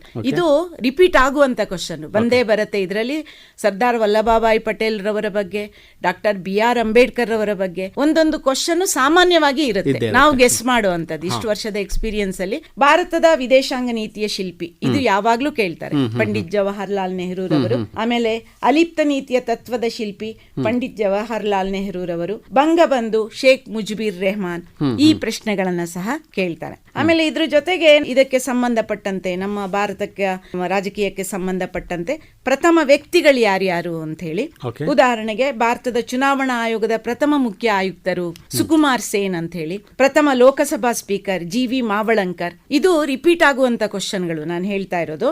ಭಾರತದ ಪ್ರಪ್ರಥಮ ಮಹಿಳಾ ಶಿಕ್ಷಕಿ ಸಾವಿತ್ರಿ ಬಾಪುಲೆ. ಇದಂತೂ ಸಾಮಾನ್ಯವಾಗಿ ಈಗ ನಾನು ಒಂದು 3-4 ವರ್ಷದ ಪ್ರಶ್ನೆ ಪತ್ರಿಕೆಗಳನ್ನ ನೋಡಿದಾಗ ಬರ್ತಾನೆ ಇದೆ. ನಾಸಿಕ್ ಕಲಾರಾಮ್ ದೇವಾಲಯವನ್ನ ಮೊದಲು ಪ್ರವೇಶಿಸಿದ ದಲಿತ ನಾಯಕ ಡಾಕ್ಟರ್ BR ಅಂಬೇಡ್ಕರ್. ಭಾರತದ ಪ್ರಪ್ರಥಮ ಕಾನೂನು ಸಚಿವ ಡಾಕ್ಟರ್ BR ಅಂಬೇಡ್ಕರ್. ಪ್ರಪ್ರಥಮ ಕಾಂಗ್ರೆಸ್ಸೇತರ ಪ್ರಧಾನಮಂತ್ರಿ ಮುರಾರ್ಜಿ ದೇಸಾಯಿ. ಅಸ್ಮಿತೆ ರಾಜಕಾರಣವನ್ನ ಮೊದಲು ಗುರುತಿಸಿದವರು LA ಕಾಫ್ಮನ್. ಇದನ್ನು ಮಕ್ಕಳು ನೋಡ್ಕೊಳ್ಬೇಕು, ಇದು ಸಹ ಪುನರಾವರ್ತನೆ ಆಗಿದೆ. ಅಂತಾರಾಷ್ಟ್ರೀಯ ಎಂಬ ಪದದ ಬಳಕೆ ಪ್ರಪ್ರಥಮವಾಗಿ ಮಾಡಿದಂತವರು ಜರ್ಮಿ ಬೆಂಥಾಮ್. ಜೊತೆಗೆ ಇನ್ನು ಸ್ಥಾಪನಾ ವರ್ಷಗಳನ್ನ ಕೇಳ್ತಾರೆ, ಸದಸ್ಯ ರಾಷ್ಟ್ರಗಳನ್ನ ಕೇಳ್ತಾರೆ. ಸಾರ್ಕ್ ಸ್ಥಾಪನೆಯಾದಂತ ವರ್ಷ ಯಾವುದು? 1985. ಇದರಲ್ಲಿ ಈಗ ಒಟ್ಟು 8 ಸದಸ್ಯ ರಾಷ್ಟ್ರಗಳಿದೆ. ಬ್ರಿಕ್ಸ್ ನ ಸ್ಥಾಪನೆ 2006ರಲ್ಲಿ ಆಗಿರುವಂತದ್ದು. ಆಸಿಯಾನ್ ನ ಸ್ಥಾಪನೆ ಆಗಸ್ಟ್ 1967ರಲ್ಲಿ ಆಗಿರುವಂತದ್ದು. ಹೀಗೆ ಇದ್ರ ಬಗ್ಗೆನೂ ಸಹ ಪ್ರಶ್ನೆಗಳನ್ನ ಕೇಳ್ತಾರೆ. ಅದರಲ್ಲೂ ವಿಶ್ವಸಂಸ್ಥೆ ಸ್ಥಾಪನೆ 1945 ಅಕ್ಟೋಬರ್ 24ರಂದು ಆಯಿತು. ಈಗ ಪ್ರಸ್ತುತ 193 ಸದಸ್ಯ ರಾಷ್ಟ್ರಗಳು ವಿಶ್ವಸಂಸ್ಥೆಯಲ್ಲಿದೆ. ಜೊತೆಗೆ ಇನ್ನೊಂದು ಇದರಲ್ಲಿ ಬರುವಂತಹ ಪ್ರಮುಖವಾದಂತಹ ಪ್ರಶ್ನೆ ಅಂದ್ರೆ ಭದ್ರತಾ ಮಂಡಳಿಯ ಸದಸ್ಯ ರಾಷ್ಟ್ರಗಳನ್ನ ಕೇಳ್ಬೋದು. France, America, China, England, Russia, ಈ ರಾಷ್ಟ್ರಗಳಲ್ಲಿ ಯಾವ್ದಾದ್ರು ಒಂದು ರಾಷ್ಟ್ರದ ಬಗ್ಗೆ ಪ್ರಶ್ನೆಗಳನ್ನ ಕೇಳ್ಬೋದು. ಆಮೇಲೆ ಒಂದಷ್ಟು ಸ್ಥಳಗಳ ಬಗ್ಗೆ ಕೇಳ್ತಾರೆ, ಪ್ರಶ್ನೆಗಳನ್ನ ಕೇಳ್ತಾರೆ. ಅದರಲ್ಲಿ ಲಾಲ್ ಬಹದ್ದೂರ್ ಶಾಸ್ತ್ರಿ ಅಕಾಡೆಮಿ, ಅದು ಮಸೂರಿಯಲ್ಲಿದೆ. ಈ IAS ಕೋಚಿಂಗ್ ಸೆಂಟರ್ ಅದು ಮಸೂರಿಯಲ್ಲಿದೆ. Sardar Vallabhbhai Patel academy IPS coaching centre ಅದು ಹೈದರಾಬಾದ್ ನಲ್ಲಿದೆ. ವಿಶ್ವಸಂಸ್ಥೆಯ ಪ್ರಧಾನ ಕಚೇರಿ ನ್ಯೂಯಾರ್ಕ್ ನಲ್ಲಿದೆ. ಅಂತಾರಾಷ್ಟ್ರೀಯ ನ್ಯಾಯಾಲಯ ಹೇಗ್. ಇದು ಸಾಮಾನ್ಯವಾಗಿ ಎಲ್ಲವೂ ರಿಪೀಟ್ ಆಗುವಂತ ಪ್ರಶ್ನೆಗಳೇ. ಸಾಲು ಮರದ ತಿಮ್ಮಕ್ಕನವರ ಒಂದು ಜಿಲ್ಲೆ ಯಾವುದು? ರಾಮನಗರ ಜಿಲ್ಲೆ. ಸಾರ್ಕ್ನ ಪ್ರಧಾನ ಸಚಿವಾಲಯ ಎಲ್ಲಿದೆ? ಕಠ್ಮಂಡುನಲ್ಲಿದೆ. ಇದೆಲ್ಲವೂ ಸಹ ಕೇಳ್ಬೋದು. ಕೊನೆಗೆ ಕೆಲವೊಂದಷ್ಟು ಆಯೋಗಗಳು, ತುಂಬಾ ಪ್ರಮುಖವಾದಂತ ಆಯೋಗಗಳಿದೆ. ಆ ಆಯೋಗಗಳ ರಚನೆ ಯಾವಾಗ ಆಯಿತು ಅಂತ ಇಸ್ವಿಯನ್ನ ಕೇಳ್ಬೋದು. ರಾಜ್ಯಗಳ ಪುನರ್ರಚನಾ ಆಯೋಗ 1953ರಲ್ಲಿ ಆಗಿರುವಂತದ್ದು, ಸೈಮನ್ ಆಯೋಗ 1927ರಲ್ಲಿ, ಚುನಾವಣಾ ಆಯೋಗ 1950ರಲ್ಲಿ, ರಾಷ್ಟ್ರೀಯ ಮಾನವ ಹಕ್ಕುಗಳ ಆಯೋಗ 1994ರಲ್ಲಿ, ರಾಷ್ಟ್ರೀಯ ಮಹಿಳಾ ಆಯೋಗ 1992ರಲ್ಲಿ, ಕರ್ನಾಟಕ ರಾಜ್ಯ ಮಾನವ ಹಕ್ಕುಗಳ ಆಯೋಗ 2005ರಲ್ಲಿ, ಆಡಳಿತ ಸುಧಾರಣಾ ಆಯೋಗ ಇದು 1966ರಲ್ಲಿ, ಹಾಗೂ ರಾಷ್ಟ್ರೀಯ ಹಿಂದುಳಿದ ವರ್ಗಗಳ ಆಯೋಗ 1953ರಲ್ಲಿ ರಚನೆ ಆಯಿತು ಅನ್ನೋದನ್ನ ಹೇಳ್ಬೋದು. ಅದ್ರ ಬಗ್ಗೆನೂ ಪ್ರಶ್ನೆಗಳನ್ನ ಕೇಳ್ತಾರೆ. ಆಮೇಲೆ ಸಮಿತಿಗಳು, ಸಂವಿಧಾನ ರಚನಾ ಸಮಿತಿ ಯಾವಾಗ ಜಾರಿಗೆ ಬಂತು ಅಂತ ಹೇಳಿ 1946, ಸಂವಿಧಾನ ಕರಡು ಸಮಿತಿ ಯಾವಾಗ ಜಾರಿಗೆ ಬಂತು ಅಂತ 1947ರಲ್ಲಿ, ಮೋತಿಲಾಲ್ ನೆಹರು ಸಮಿತಿ ಇದು ಯಾವಾಗ ಜಾರಿಗೆ ಬಂತು ಅಂದ್ರೆ 1928ರಲ್ಲಿ, JVP ಸಮಿತಿ ಅಂತ ಅದನ್ನ ಜವಾಹರ್ಲಾಲ್ ನೆಹರು, ವಲ್ಲಭಭಾಯಿ ಪಟೇಲ್ ಮತ್ತು ಪಟ್ಟಾಭಿ ಸೀತಾರಾಮಯ್ಯ ಇವರನ್ನ ಒಳಗೊಂಡಂತ ಒಂದು ಸಮಿತಿ JVP ಸಮಿತಿ 1948ರಲ್ಲಿ ಅಸ್ತಿತ್ವಕ್ಕೆ ಬಂತು ಅಂತ ಹೇಳಿ. ಆಮೇಲೆ ರಾಜ್ಯ ಪುನರ್ರಚನಾ ಸಮಿತಿ 1953ರಲ್ಲಿ ಜಾರಿಗೆ ಬಂತು ಅಂತ ಹೀಗೆ ಕೇಳ್ಬೋದು. ಇದು ಎಲ್ಲ ಒಂದಂಕದ ಪ್ರಶ್ನೆಗಳಲ್ವಾ? ಒಂದೊಂದೇ ಬರುತ್ತೆ ಸರ್. ಇದನ್ನ ನಾವು ಏನಂದ್ರೆ ಮಾಡೆಲ್ ಪೇಪರ್ ಅನ್ನ ನೋಡ್ಕೊಂಡು ಅದರ ಪ್ರಕಾರ ಹೋಗಿ ಒಂದಷ್ಟು ಗೆಸ್ಸು ಮಾಡ್ಕೊಂಡ್ರೆ ನಾವು ತುಂಬಾ ಸುಲಭವಾಗಿ ನಾವು ಇದರಲ್ಲಿ ಅಂಕಗಳನ್ನ ತಗೊಳ್ಬಹುದು ಅನ್ನೋದು ವಿದ್ಯಾರ್ಥಿಗಳಿಗೆ ಅರಿವಾಗಬೇಕು. ಈಗ ನೇಮಕಾತಿ, ಲೋಕಪಾಲರ ನೇಮಕಾತಿ ಮಾಡುವಂತವರು ರಾಷ್ಟ್ರಪತಿಗಳು, ಲೋಕಾಯುಕ್ತರು ರಾಜ್ಯಪಾಲರು, ಚುನಾವಣಾ ಆಯೋಗದ ಮುಖ್ಯ ಹಾಗೂ ಇತರೆ ಆಯುಕ್ತರು ಅವರನ್ನ ನೇಮಕಾತಿ ಮಾಡೋರು ರಾಷ್ಟ್ರಪತಿಗಳು, ಕೇಂದ್ರ ಲೋಕಸೇವಾ ಆಯೋಗದ ಅಧ್ಯಕ್ಷ ಮತ್ತು ಸದಸ್ಯರು ರಾಷ್ಟ್ರಪತಿಗಳು, ರಾಜ್ಯ ಲೋಕಸೇವಾ ಆಯೋಗದ ಅಧ್ಯಕ್ಷರು ಮತ್ತು ಸದಸ್ಯರು ರಾಜ್ಯಪಾಲರು. ಇದರಲ್ಲಿ ಒಂದು ಮಕ್ಕಳು ಏನ್ ನೆನ್ಪಿಟ್ಕೊಳ್ಬೇಕು ಅಂತಂದ್ರೆ, ಯಾವುದೇ ಪ್ರಮುಖ ನೇಮಕಾತಿಗಳು ಭಾರತದಲ್ಲಾದ್ರೂ ಅದನ್ನ ಮಾಡೋರು ರಾಷ್ಟ್ರಪತಿಗಳೇ. ರಾಜ್ಯಕ್ಕೆ ಸಂಬಂಧಪಟ್ಟಂತೆ ರಾಜ್ಯಪಾಲರು ಮಾಡ್ತಾರೆ, ಕೇಂದ್ರದಲ್ಲಿ ರಾಷ್ಟ್ರಪತಿಗಳೇ ಮಾಡುವಂತದ್ದು. ನಮ್ದು ಸಂಸದೀಯ ಸರ್ಕಾರ ಪದ್ಧತಿ ಆಗಿರೋದ್ರಿಂದ ಅವರು ನಾಮಮಾತ್ರ ಕಾರ್ಯಾಂಗವಾಗಿದ್ದು ಪ್ರಧಾನಮಂತ್ರಿ ಮತ್ತು ಆತನ ಸಚಿವ ಸಂಪುಟದ ಸಲಹೆ ಮೇರೆಗೆ ಇದೆಯಲ್ಲ ಈ ನೇಮಕಾತಿಗಳನ್ನ ಮಾಡ್ತಾರೆ. ಆದ್ರೆ ನಾವು ಪ್ರಮುಖ ನೇಮಕಾತಿಗಳನ್ನ ಮಾಡೋರು ಅವರೇ ಅಂತೇಳಿ ಉತ್ತರವನ್ನ ಬರಿಬೇಕು. ರಾಷ್ಟ್ರಪತಿ ಮತ್ತು ರಾಜ್ಯಪಾಲರನ್ನ ನೆನಪಲ್ಲಿ ಇಟ್ಕೊಂಡ್ರೆ ಎಲ್ಲಾ ನೇಮಕಾತಿಗಳನ್ನ ಮಾಡೋರು ಅವರೇ ಆಗಿರ್ತಾರೆ. ಆಮೇಲೆ ಅಧಿಕಾರಾವಧಿ ಮತ್ತೆ ನಿವೃತ್ತಿ ವಯಸ್ಸನ್ನ ಕೇಳ್ತಾರೆ. ಲೋಕಪಾಲರವರ ಅಧಿಕಾರಾವಧಿ ಎಷ್ಟು?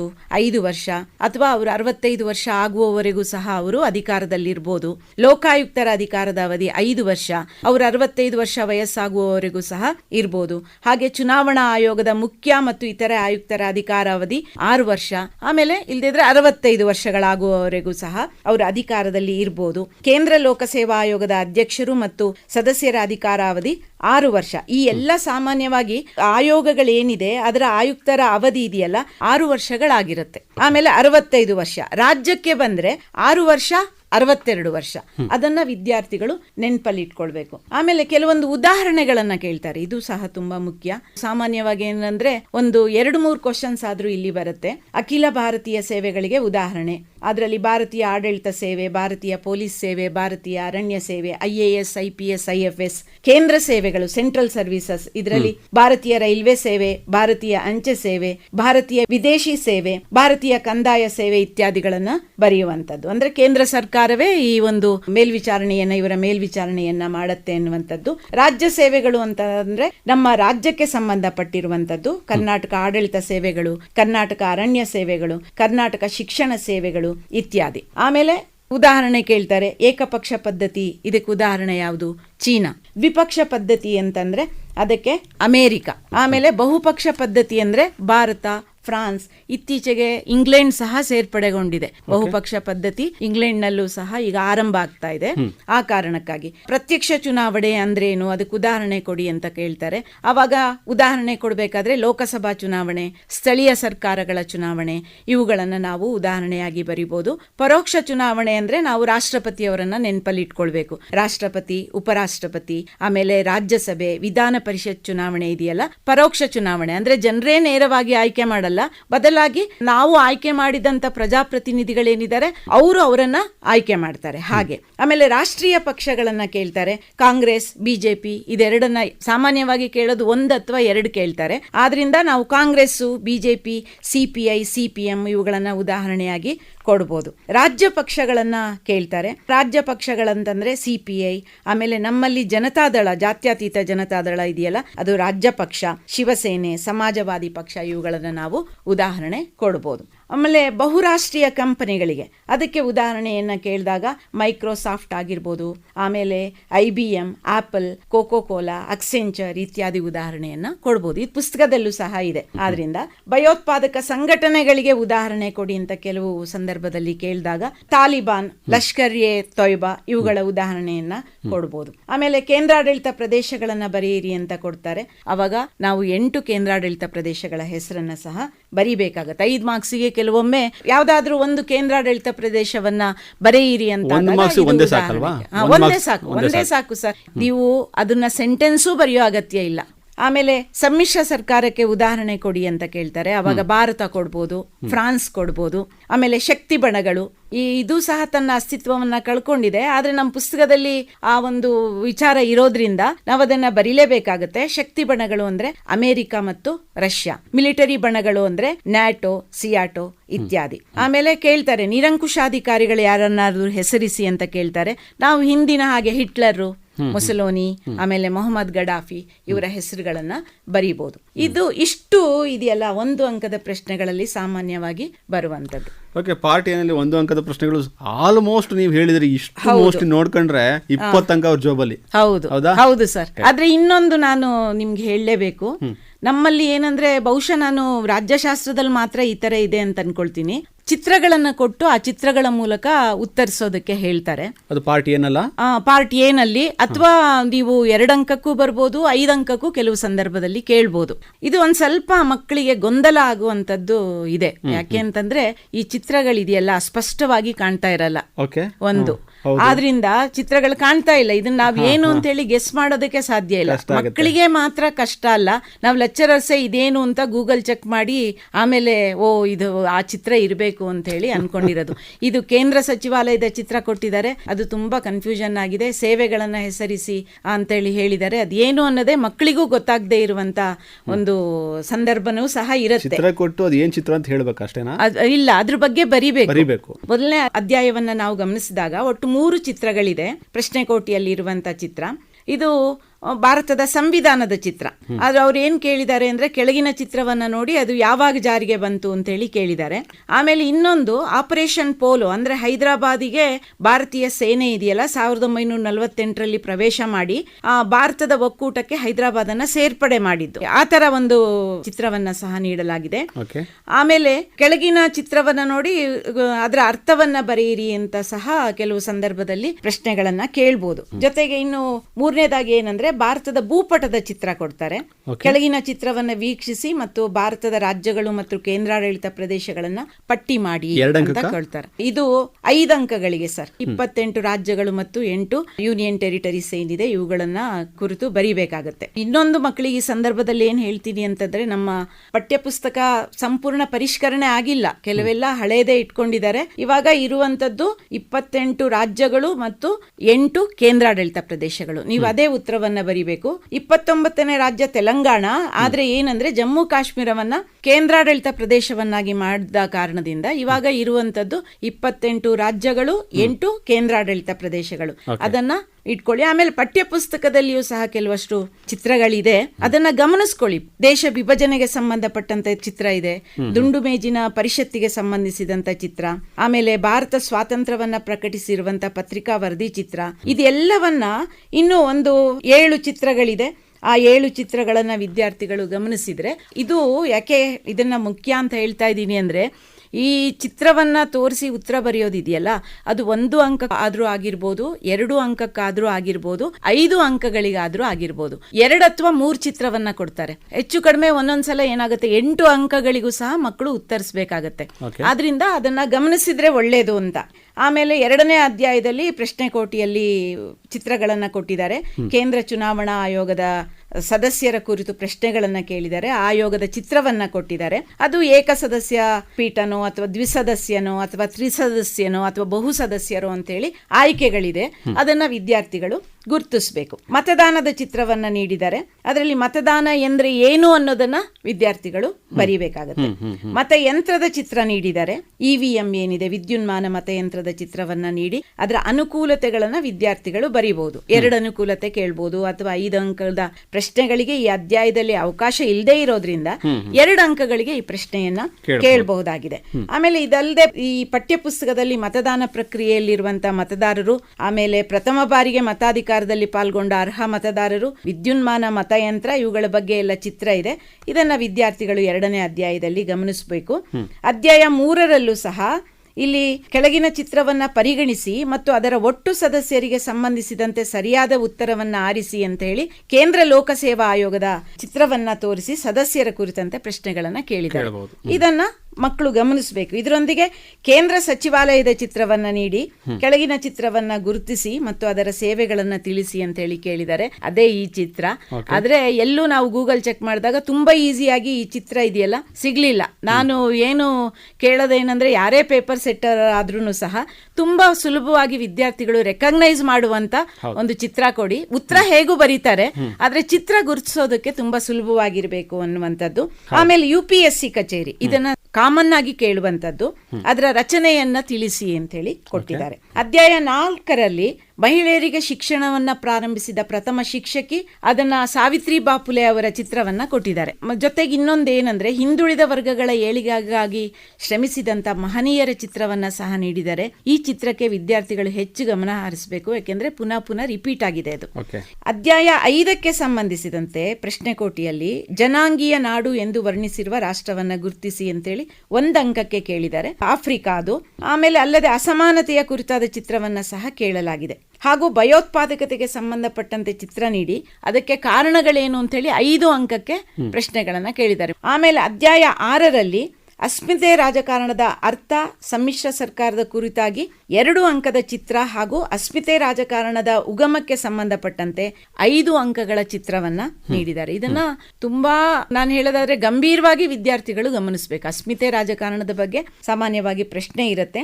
7ಕ್ಕೆ ನಾವು ಹೋದ್ರೆ ಇಲ್ಲಿ ಲಿಬಿಯಾದ ನಿರಂಕುಶಾಧಿಕಾರಿ ಮ್ಯೂಮರ್ ಗಡಾಫಿ ಅಂತ ಅವರ ಒಂದು ಫೋಟೋವನ್ನ ಕೊಟ್ಟಿದ್ದಾರೆ. ಅದನ್ನ ವಿದ್ಯಾರ್ಥಿಗಳು ನೆನಪಲ್ಲಿ ಇಟ್ಕೊಳ್ಬೇಕು. ಅಧ್ಯಾಯ 8ರಲ್ಲಿ ASEAN ಕುರಿತಂತೆ ಚಿತ್ರ ತೋರಿಸಿ ಒಟ್ಟು ಸದಸ್ಯರ ಸಂಖ್ಯೆ ಗುರುತಿಸೋದಕ್ಕೆ 1 ಅಂಕಕ್ಕೆ ಕೇಳಿದ್ದಾರೆ. ಆಮೇಲೆ 2 ಅಂಕಗಳಿಗೆ ಬಾವುಟದ ಚಿತ್ರವನ್ನ ಗಮನಿಸ್ಬಿಟ್ಟು ಉದಾಹರಣೆಯೊಂದಿಗೆ ಅದರ ಅರ್ಥವನ್ನ ಬರೆಯೋದಕ್ಕೆ ಕೇಳಿದ್ದಾರೆ. ಅದು ಶಕ್ತಿ ಬಣಗಳ ಕುರಿತಾದ ಒಂದು ಪ್ರಶ್ನೆ ಅದು ಅಂತ ಹೇಳಿ ವಿದ್ಯಾರ್ಥಿಗಳು ಅರ್ಥ ಮಾಡ್ಕೊಳ್ಬೇಕು. ಯಾಕೆಂದ್ರೆ ಅಮೆರಿಕದ ಒಂದು ಬಾವುಟದ ಅರ್ಧ ಭಾಗ ಇದೆ, ರಷ್ಯಾದ ಒಂದು ಬಾವುಟದ ಅರ್ಧ ಭಾಗ ಇದೆ. ಆ ಸಂದರ್ಭದಲ್ಲಿ ಈ ಶಕ್ತಿ ಬಣಗಳು ಅನ್ನೋದನ್ನ ಇದು ಸೂಚಿಸುತ್ತೆ ಎನ್ನುವಂಥದ್ದು. ಆಮೇಲೆ ಅದೇ ತರ ಅಧ್ಯಾಯ 9ಕ್ಕೆ ನಾವು ಹೋದಂತ ಸಂದರ್ಭದಲ್ಲಿ ಪಂಚಶೀಲಕ್ಕೆ ಸಹಿ ಮಾಡಿದ ರಾಷ್ಟ್ರಗಳನ್ನ ಗುರುತಿಸಿ ಅಂತೇಳಿ ಭಾರತ ಮತ್ತೆ ಚೀನಾದ ಬಾವುಟಗಳನ್ನ ನೀಡಿದ್ದಾರೆ. ಪೆರೆಸ್ಟ್ರಾಯ್ಕಾ ಮತ್ತು ಗ್ಲಾಸ್ನಾಸ್ಟ್ ಉಲ್ಲೇಖಿಸಿದಂತ ಒಂದು ಚಿತ್ರ ನೀಡಿದ್ದಾರೆ. ಅದೇನು ಅಂತ ಗುರುತಿಸಿ ಅಂತ ತಿಳಿಸಲಾಗಿದೆ. ಅದರಲ್ಲಿ ರಷ್ಯಾದಲ್ಲಿ ಆದಂತ ಬದಲಾವಣೆ, ಪೆರೆಸ್ಟ್ರಾಯ್ಕಾ ಅಂದ್ರೇನು, ಗ್ಲಾಸ್ನಾಸ್ಟ್ ಅಂದ್ರೇನು ಅಂತೇಳಿ ಮಕ್ಕಳು ಅದಕ್ಕೆ ಉತ್ತರವನ್ನ ಕೊಡಬೇಕು. ಆಮೇಲೆ ಅಲಿಪ್ತ ನಾಯಕರ ಚಿತ್ರವನ್ನ ನೀಡಿ ಅಲಿಪ್ತ ನೀತಿಯ ಕುರಿತು ಬರೆಯೋದಕ್ಕೆ ತಿಳಿಸಲಾಗಿದೆ. ವಿದ್ಯಾರ್ಥಿಗಳು ಸೂಕ್ಷ್ಮವಾಗಿ ಈ ಚಿತ್ರಗಳನ್ನ ಗಮನಿಸಬೇಕು.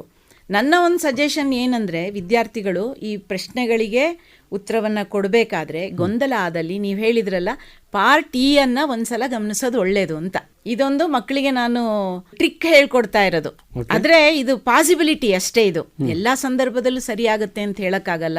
ಆದ್ರೆ ಅದಕ್ಕೆ ಸಂಬಂಧಪಟ್ಟಂತೆ ಏನೋ ಒಂದು ಪ್ರಶ್ನೆ ಇಲ್ಲಿ ಬಂದಿರುತ್ತೆ. ಆ ಚಿತ್ರಗಳನ್ನ ಮಕ್ಕಳು ಸುಲಭವಾಗಿ ಗುರುತಿಸಬಹುದು ಅನ್ನುವಂಥದ್ದು. ಪಾರ್ಟ್ ಸಿ ನಮಗೆ 5 ಅಂಕದ ಪ್ರಶ್ನೆ. ಕೆಲವೊಂದು ಪ್ರಶ್ನೆಗಳು ಇಂಪಾರ್ಟೆಂಟ್, ಯಾವ್ದಾದ್ರು ಹೇಳ್ಬೋದಾ? ಸಮಯ ಕೂಡ ಖಂಡಿತ ಅರ್ಥ ಬಂತ ಸರ್. ಓಕೆ, ಹೇಳ್ತೀನಿ. ಪಾರ್ಟ್ ಸಿ ನಲ್ಲಿಗೆ ನಾವು ಹೋಗೋಣ. ಇದು 5 ಅಂಕದ ಪ್ರಶ್ನೆಗಳು. 5 ಅಂಕದ ಪ್ರಶ್ನೆಗಳಿದೆಯಲ್ಲ, ಇದು ಅಧ್ಯಾಯ 2, 7, 9ರಲ್ಲಿ ಪ್ರಶ್ನೆಗಳಿಲ್ಲ. ಮಕ್ಕಳಲ್ಲಿ ಬರುವಂತ ಯಾವುದೇ ಪ್ರಶ್ನೆಗಳ ಬಗ್ಗೆ ಗಮನ ಹರಿಸೋ ಅಗತ್ಯ ಇಲ್ಲ. 5 ಅಂಕದ ಪ್ರಶ್ನೆಗಳು ಬಂದಾಗ ಇದು 1, 2 ಆಮೇಲೆ ಜೊತೆಗೆ 4, 5, 6 ಮತ್ತು 7ನೇ ಅಧ್ಯಾಯಗಳಲ್ಲಿ ಈ ಪ್ರಶ್ನೆಗಳು ಬರ್ಬೋದು. ಈಗ ಮೊದಲನೇ ಅಧ್ಯಾಯವನ್ನ ನಾವು ಗಮನಿಸಿದಾಗ ಪ್ರಥಮ ಸಾರ್ವತ್ರಿಕ ಚುನಾವಣೆಯನ್ನು ಕುರಿತು ಟಿಪ್ಪಣಿ ಬರೆಯಿರಿ. ಇದು ಸಾಮಾನ್ಯವಾಗಿ ಬರುವಂತದ್ದು, ಅಂಕಿಅಂಶ ಇದೆ. ಆದ್ರಿಂದ ಅದರ ಬಗ್ಗೆ ಮಕ್ಕಳು ಗಮನ ಹರಿಸಲೇಬೇಕು. 1947ರ ಭಾರತ ಸ್ವಾತಂತ್ರ್ಯ ಕಾಯ್ದೆಯ ಉಪಬಂಧಗಳನ್ನ ವಿವರಿಸಿ ಅಂತಾದಾಗ 1947ರ ಕಾಯ್ದೆ ಏನಿದೆ ಅದರ ಒಂದು ಮುಖ್ಯಾಂಶಗಳನ್ನ ಮಕ್ಕಳು ಬರೀಬೇಕು.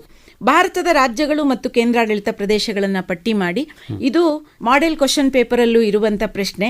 ಅದರಿಂದ ಇದಕ್ಕೆ ವಿದ್ಯಾರ್ಥಿಗಳು ತಯಾರಾಗುವಂತದ್ದು ಬಹಳ ಒಳ್ಳೆಯದು. ನಾಗರಿಕ ಸೇವಾ ವರ್ಗದ ಲಕ್ಷಣಗಳನ್ನ ವಿವರಿಸಿ ಅನ್ನುವಂಥದ್ದು 2ನೇ ಅಧ್ಯಾಯದಲ್ಲಿ ಬರುವಂತ ಪ್ರಶ್ನೆ. ಇದು ಸಾಮಾನ್ಯವಾಗಿ ನಾವು ಮುಖ್ಯ ಪ್ರಶ್ನೆ ಅಂತ ಹೇಳಿ ಇದನ್ನ ಆಯ್ಕೆ ಮಾಡ್ಕೊಳ್ತೀವಿ. ಇದರಲ್ಲಿ ಬರುವಂತದ್ದು ಮುಖ್ಯ ಕಾರ್ಯದರ್ಶಿಯವರ ಕಾರ್ಯಗಳು, ಜಿಲ್ಲಾಧಿಕಾರಿಯವರ ಕಾರ್ಯಗಳು. ಇದು 3ರಲ್ಲಿ ಒಂದಂತೂ ಬಂದೇ ಬರುತ್ತೆ. ಆತರ ಅಂದ್ರೆ ನಾನು ಗೆಸ್ ಮಾಡ್ತಾ ಇರೋದು ಬರುವಂತ ಪ್ರಶ್ನೆ ಇದು.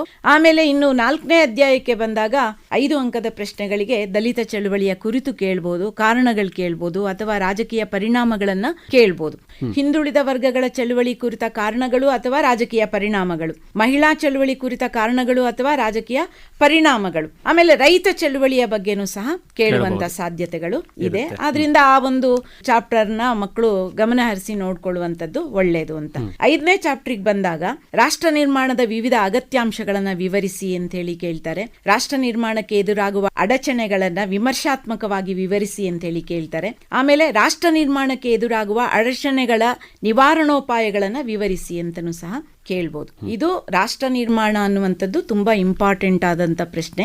ಇದಕ್ಕೆ ವಿದ್ಯಾರ್ಥಿಗಳು ಸರಿಯಾದ ರೀತಿಯಲ್ಲಿ ಅದನ್ನ ಅಧ್ಯಯನ ಮಾಡಬೇಕು. ಆಮೇಲೆ ಇನ್ನು 6ನೇ ಚಾಪ್ಟರ್ ಅಲ್ಲಿ ಸಮ್ಮಿಶ್ರ ಸರ್ಕಾರ, ಅದರ ಗುಣ ಅಥವಾ ಅವಗುಣಗಳು 5 ಅಂಕದ ಪ್ರಶ್ನೆಗಳಿಗೆ. ಆಮೇಲೆ ಅಸ್ಮಿತೆ ರಾಜಕಾರಣ, ಅದು ಸಹ 5 ಅಂಕಕ್ಕೆ ಬರುತ್ತೆ. ಆಮೇಲೆ ಕೇಂದ್ರ ಮತ್ತು ರಾಜ್ಯದ ಸಂಬಂಧಗಳು, ಶಾಸನೀಯ ಸಂಬಂಧ ಇದೆ, ಆಮೇಲೆ ತುರ್ತು ಪರಿಸ್ಥಿತಿಯ ಸಂಬಂಧಗಳಿದೆ. ಇದರ ಬಗ್ಗೆ ಮಕ್ಕಳು ಗಮನವನ್ನ ಕೊಡಬೇಕು. 7ನೇ ಅಧ್ಯಾಯಕ್ಕೆ ಬಂದಾಗ ಅಂತಾರಾಷ್ಟ್ರೀಯ ಸಂಬಂಧಗಳ ಪರಿಕಲ್ಪನೆಗಳನ್ನ ವಿವರಿಸಿ, ಇದು ನಮ್ಮ ಒಂದು ಊಹೆ ಪ್ರಕಾರ ವಿಶ್ವಸಂಸ್ಥೆ ಇದಕ್ಕೆ ಸಂಬಂಧಪಟ್ಟಂತೆ ಈ ಒಂದು ಪ್ರಶ್ನೆ ತುಂಬಾ ಪ್ರಾಮುಖ್ಯತೆಯನ್ನ ಪಡ್ಕೊಂಡಿದೆ. ಆಮೇಲೆ ಜೊತೆಗೆ ಏನು ಅಂತಂದ್ರೆ ಮಾಡೆಲ್ ಕ್ವಶನ್ ಪೇಪರ್ ಅಲ್ಲೂ ಇದೆ. ವಿಶ್ವಸಂಸ್ಥೆಯ ಅಂಗಗಳ ಕುರಿತು ಬರೆಯಿರಿ, ಸಾರ್ಕ್ನ ಸ್ಥಾಪನೆಯ ಕುರಿತು ಬರೆಯಿರಿ. ಈ 3 ಪ್ರಶ್ನೆಗಳು ಸಹ ಇಂಪಾರ್ಟೆಂಟ್. ಪಾರ್ಟ್ ಸಿ ಈಗ 5 ಅಂಕದ ಪ್ರಶ್ನೆ ಉತ್ತರವನ್ನು ನೀಡಬೇಕು. 15ರಿಂದ 20 ಸೆಂಟೆನ್ಸ್ ಅಲ್ಲಿ ಬರೀಬೇಕು. ಒಂದು ಪೇಜ್ ಬೇಕಾ? 1.5 ಪೇಜ್ ಅಷ್ಟು ಬೇಕಾಗುತ್ತೆ ಸರ್. ಯಾಕೆಂತಂದ್ರೆ ನಾವು ಉತ್ತರವನ್ನ ಸುಮ್ನೆ ಬರ್ಕೊಂಡು ಹೋಗೋದಲ್ಲ.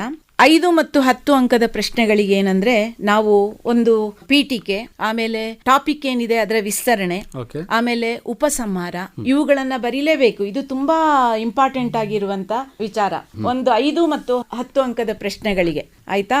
ಆದ್ರಿಂದ ಮಕ್ಕಳು ಇದ್ರ ಬಗ್ಗೆ ಗಮನ ಕೊಡಬೇಕು. ಅಂದ್ರೆ ಸುಮ್ಮನೆ ಡೈರೆಕ್ಟ್ ಆಗಿ ಈಗ ಉದಾಹರಣೆಗೆ ಏನು ಅಂತಂದ್ರೆ ನಾಗರಿಕ ಸೇವಾ ವರ್ಗದ ಲಕ್ಷಣಗಳನ್ನ ವಿವರಿಸಿ ಅಂತ ಕೇಳಿದಾಗ ನಾಗರಿಕ ಸೇವಾ ವರ್ಗ ಅಂದ್ರೇನು, ಅದಕ್ಕೆ ಸಂಬಂಧಪಟ್ಟಂತ ಒಂದು ಡೆಫಿನೇಷನ್ ಏನು, ಇವುಗಳನ್ನ ಬರೆದು ಆ ನಂತರದಲ್ಲಿ ಅವರು ಪಾಯಿಂಟ್ ವೈಸ್ ಏನ್ ಮಾಡೋದು, ಉತ್ತರಗಳನ್ನ ಬರ್ಕೊಂಡು ಹೋಗೋದು. ಲಾಸ್ಟಿಗೆ ಉಪಸಂಹಾರವನ್ನ ಸಹ ಅವರು ಬರಿಬೇಕಾಗತ್ತೆ. ಇದು ಒಂದು ಕ್ರಮ. ಇದು ಇದೇ ತರ ಬರಿಬೇಕು ಅನ್ನುವಂಥದ್ದು ಇದೆಯಲ್ಲ, ಅದು ಕ್ರಮ.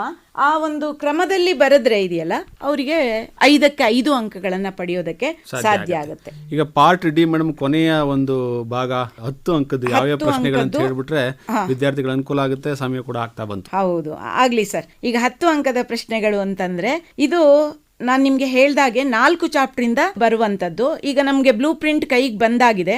ಆ 4 ಚಾಪ್ಟರ್ ಯಾವುದು ಅಂತೇಳಿ ನಾವೇ ಊಹೆ ಮಾಡ್ಬಿಡ್ಬೋದು. 2ನೇ ಅಧ್ಯಾಯದಲ್ಲಿ ಚುನಾವಣಾ ಆಯೋಗದ ರಚನೆ, ಅಧಿಕಾರ ಮತ್ತು ಕಾರ್ಯಗಳನ್ನ ವಿವರಿಸಿ, ಭಾರತದಲ್ಲಿ ಪಕ್ಷ ಪದ್ಧತಿಯ ಸ್ವರೂಪವನ್ನ ವಿವರಿಸಿ, ರಾಜಕೀಯ ಪಕ್ಷಗಳ ಕಾರ್ಯಗಳನ್ನು ವಿವರಿಸಿ. ಇದು 3ರಲ್ಲಿ ಒಂದು ಪ್ರಶ್ನೆ ಅಂತೂ ಬಂದೇ ಬರುತ್ತೆ.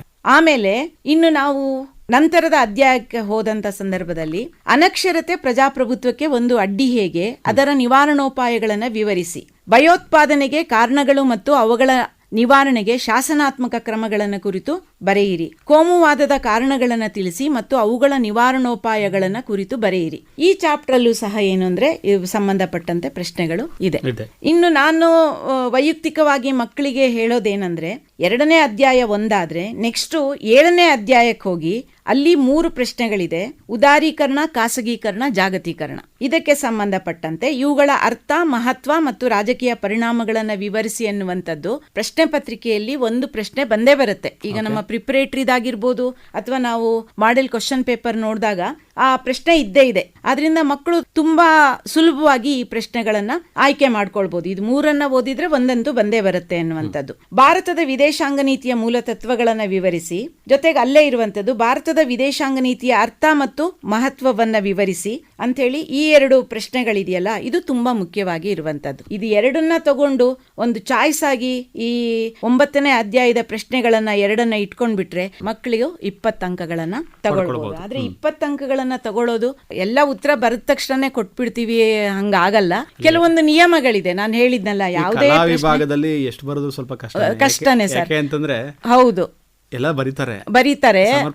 ನಾವು ಅದನ್ನ ಏನಂದ್ರೆ ಬುರುಡೆ ಪುರಾಣ ಅಂತೀವಿ. ಕೆಲವು ಮಕ್ಕಳು ಏನ್ ಮಾಡ್ತಾರೆ ಅಂದ್ರೆ ಪೇಜ್ ತುಂಬಿಸ್ಬೇಕಲ್ಲ ಅಂತ ಬರೀ ಪ್ರಶ್ನೆಗಳನ್ನೇ ಬರೆದ್ಬಿಟ್ಟಿರ್ತಾರೆ, ತಿರ್ಗಾ ಮುರ್ಗಾ ಮಾಡಿ ಬರೆದಿರ್ತಾರೆ. ಆದ್ರೆ ಉತ್ತಮ ಅಂಕ ಪಡೆಯೋದಕ್ಕೆ ಮೊದಲ ಆದ್ಯತೆ ಉತ್ತಮ ಬರವಣಿಗೆ, ಅಕ್ಷರ, ಕಾಗುಣಿತ, ವ್ಯಾಕರಣ, ಇವುಗಳು ಬರೀ ಭಾಷೆಗಳಲ್ಲಿ ಮಾತ್ರ ಅಲ್ಲ, ಈ ಐಚ್ಛಿಕ ವಿಷಯಗಳಲ್ಲೂ ಸಹ ಮಾನ್ಯತೆ ನೀಡಬೇಕು. ಆಮೇಲೆ 5 ಮತ್ತು 10 ಅಂಕದ ಪ್ರಶ್ನೆಗಳಿಗೆ ಯಾವಾಗ್ಲೂ ಸಹ ಅಷ್ಟಕ್ಕಷ್ಟು ಅಂಕ ಪಡಿಬೇಕಂದ್ರೆ ಪೀಠಿಕೆ, ವಿಸ್ತರಣೆ ಮತ್ತು ಉಪಸಂಹಾರಗಳು ಅಗತ್ಯವಾಗಿರುತ್ತೆ. ಆ ಉಪಸಂಹಾರದಲ್ಲಿ ನಾನು ಏನು ಸಲಹೆ ನೀಡ್ತೀನಿ ಅಂತಂದ್ರೆ, ನೀವು ನಿಮ್ಮದೇ ಅಭಿಪ್ರಾಯವನ್ನ ಬರೆದ್ರೆ ಒಳ್ಳೇದು. ಆಮೇಲೆ ಇದ್ರ ಜೊತೆಗೆ ಏನು ಅಂದ್ರೆ, ಪೀಠಿಕೆ, ಉಪಸಂಹಾರ ಇದನ್ನೆಲ್ಲ ನೀವು ಎಕ್ಸಾಮ್ ಹಾಲಲ್ಲಿ ಕೂತು ಬರೆಯೋದಕ್ಕಿಂತ ಮೊದಲೇನೆ ಪೂರ್ವಭಾವಿಯಾಗಿಯೇ ಅದನ್ನ ತಯಾರಿ ಮಾಡಿಟ್ಕೊಂಡು ಇದ್ರೆ ನೀವು ತುಂಬಾ ಸುಲಭವಾಗಿ ಬರೀಬಹುದು, ನೀಟಾಗೂ ಆಗುತ್ತೆ, ತುಂಬಾ ಸುಲಭವಾಗಿ ಬರೀಬಹುದು ಅನ್ನುವಂಥದ್ದು. ಡೆಫಿನೇಷನ್ಗಳನ್ನ ಯಾವತ್ತೂ ಬಿಡಬೇಡಿ, ಅದು ನಿಮ್ಗೆ ಅಂಕಗಳನ್ನ ತಂದ್ಕೊಡುತ್ತೆ. ಆಮೇಲೆ ಕ್ರಮಬದ್ಧವಾಗಿ ಬರೀಬೇಕು. 1ನೇ ಪ್ರಶ್ನೆ ಎಲ್ಲೋ ಬರೆಯೋದು, ಆಮೇಲೆ ಸಂಖ್ಯೆ 3ರ ಪ್ರಶ್ನೆ ಇನ್ನೆಲ್ಲೋ ಇದ್ರೆ ವ್ಯಾಲ್ಯೂಯೇಟರಿಗೆ ಒಂದ್ ಸ್ವಲ್ಪ ಒಂದು ಇದಿರಲ್ಲ, ತಾಳ್ಮೆ ಅನ್ನುವಂಥದ್ದು ಇರಲ್ಲ. ಆ ಸಂದರ್ಭದಲ್ಲಿ ನೀಟಾಗಿ ಬರೆಯೋದು ಒಳ್ಳೇದು. ಆಮೇಲೆ 1 by 1 ಬರೀಬೇಕು. ಆಮೇಲೆ ನೀವು ಒಂದು ತಿಳ್ಕೊಳ್ಳಿ, ಮೊದಲು ಏನು ಉತ್ತರ ಬರ್ದಿರ್ತೀರೋ ಅದಕ್ಕೆ ಆದ್ಯತೆ ಕೊಡೋದು, ನಂತರ ಬರೆದಂತ ಸರಿ ಉತ್ತರವನ್ನ ನಾವು ಪರಿಗಣಿಸಲ್ಲ. ಆ ಕಾರಣಕ್ಕೆ ಮೊದಲೇನೆ ಅಕಸ್ಮಾತ್ ಗೊತ್ತಿರ್ಲಿಲ್ವಾ ಅದನ್ನ ಹಾಗೆ ಬಿಡಿ, ನಂತರ ಬರೀರಿ. ಬಹಳ ಸಂತೋಷ ಮೇಡಮ್, ಆಕಾಶವಾಣಿ ಬಂದು ಬಹಳಷ್ಟು ಮಾಹಿತಿ ಮಾಡಿಕೊಟ್ರೆ ರಾಜ್ಯಶಾಸ್ತ್ರ ಸಂಬಂಧಪಟ್ಟಂಗೆ. ಕಾರ್ಯಕ್ರಮದ ಕೊನೆ ಹಂತಕ್ಕೆ ಬಂದ್ಬಿಡ್ತೀವಿ. ನಿಮ್ಮ ಮೊಬೈಲ್ ನಂಬರ್ ಸಿಕ್ಬಿಟ್ರೆ ನಮ್ಮ ವಿದ್ಯಾರ್ಥಿಗಳಿಗೆ ಏನಾದರೂ ಅನುಮಾನ ಇದ್ರೆ ಬಗೆಹರಿಸಿಕೊಳ್ಳಿ. ಖಂಡಿತ ಸರ್. ಮತ್ತೆ ನಾನು ಇನ್ನೂ ಒಂದು ಏನು ಹೇಳ್ತೀನಿ ಅಂತಂದ್ರೆ, ನಮ್ಮ ಮಾಡೆಲ್ ಪೇಪರ್ ಏನಿದೆ ಅದ್ರದ್ದು ಪ್ರಶ್ನೆಗಳನ್ನೆಲ್ಲ ಕನ್ಸಾಲಿಡೇಟ್ ಮಾಡಿ ನಾನೇನೆ ಆನ್ಸರ್ ಮಾಡಿ ಅದನ್ನ ಬಿಟ್ಟಿದ್ದೀನಿ ಸರ್, ಮಕ್ಕಳಿಗೆಲ್ಲ ಕೊಟ್ಟಿದ್ದೀನಿ. ಅಂದ್ರೆ ನಮ್ಮ ಗ್ರೂಪ್ಗಳಲ್ಲೆಲ್ಲ ಹಂಚಿದ್ದೀನಿ. ನಾನು ನಮ್ಮ ಮಕ್ಕಳಿಗೆ ಮಾಡಿರೋದು ಅದು, ಅದನ್ನ ಎಲ್ರಿಗೂ ಲಭ್ಯವಾಗ್ಲಿ ಅಂತ ಹಂಚಿದ್ದೀನಿ. ಹಿಂದಿನ ವರ್ಷಗಳಿಂದಲೂ ಹಾಗೆ ಮಾಡ್ಕೊಂಡು ಬಂದಿದ್ದೀನಿ, ಈ ವರ್ಷನೂ ಸಹ ಮಾಡಿದ್ದೀನಿ.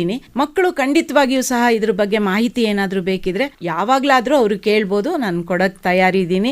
ಒಟ್ನಲ್ಲಿ ನನ್ನ ರಾಜ್ಯಶಾಸ್ತ್ರ ವಿಷಯ ಉಳಿಬೇಕು, ರಾಜ್ಯಶಾಸ್ತ್ರದ ವಿದ್ಯಾರ್ಥಿಗಳು ಹೆಚ್ಚಿನ ಅಂಕ ತೆಗೆದು ಹೆಚ್ಚಿನ ವಿದ್ಯಾರ್ಥಿಗಳು ಪಾಸ್ ಆಗ್ಬೇಕು ಅನ್ನೋದು ನನ್ನ ಒಂದು ಆಶಯ ಸರ್. ಓಕೆ ಮೇಡಮ್, ನಂಬರ್ ಹೇಳ್ಬಿಡಿ. 9972012384. ಓಕೆ, ಇದು ನಮ್ಮ ರಾಜ್ಯಶಾಸ್ತ್ರದ ಉಪನ್ಯಾಸಕರಾದ ಹೇಮಲತಾ ಟಿ.ಕೆ. ಅವರ ನಂಬರು 9972012384 9972012384.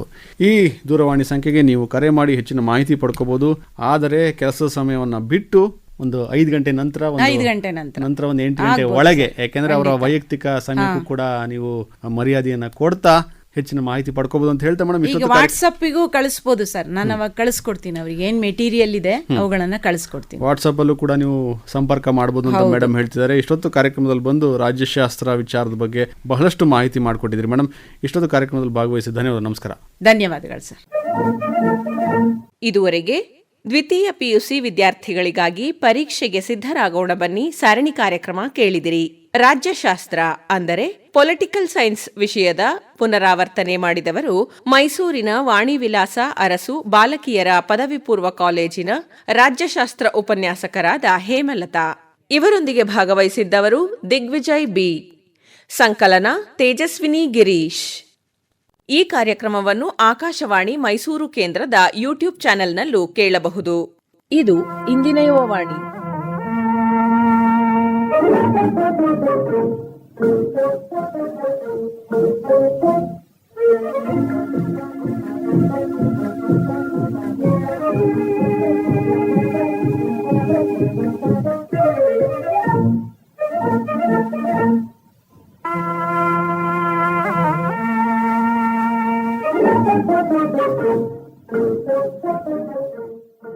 ಈ ಕಾರ್ಯಕ್ರಮ ಆಕಾಶವಾಣಿ ಮೈಸೂರು ಕೇಂದ್ರದಿಂದ ಪ್ರಸಾರವಾಯಿತು.